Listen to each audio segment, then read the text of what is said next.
лажните вести имаат за цел да шокираат.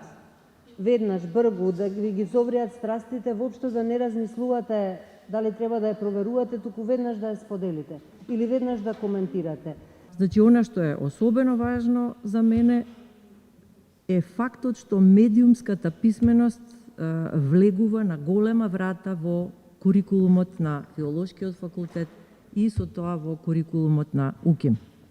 Она што го опфаќа овој голем проект за медиумска писменост, значи воведување на медиумската писменост во основното и во средното образование, и тоа треба да го спроведуваат наставниците по мајчин јазик. Како што сите добро знаеме, најголемиот број наставници всушност доаѓаат од Филолошкиот факултет, така што добро е тие да бидат обучени во оваа сфера уште пред започнувањето на работниот процес. За жал, ако порано беше довербата важна, сега е важна недовербата.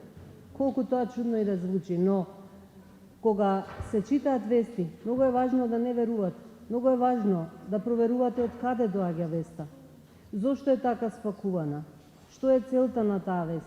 Ако некогаш за мојата генерација разликувањето на вистината и на лагата било важно од етички причини, сега е тоа важно во буквална смисла од екзистенцијални причини.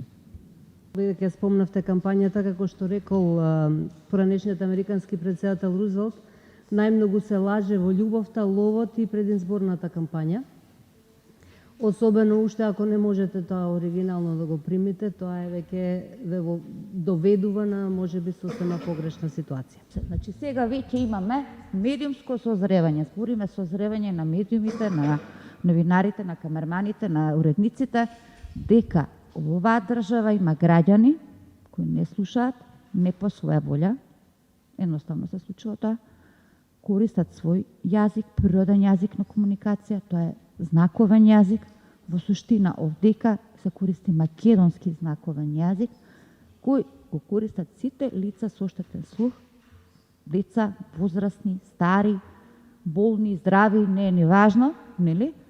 Го користат македонскиот знаковен јазик, кој е бисер на нашата култура. Имаме портали во последно време, кои што воопшто не се пристапни.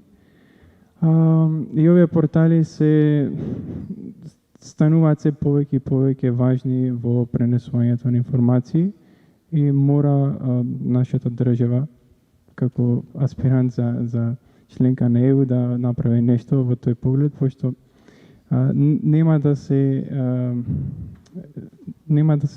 добијат информациите, да дојдат информациите до сите луѓе со такви портали. Тоа што јас би го апелирал во овој момент до идните, да кажем, пишувачи на медиумски содржини, е тоа да ги имате лицата со попреченост предвид и да ги поедноставувате речениците.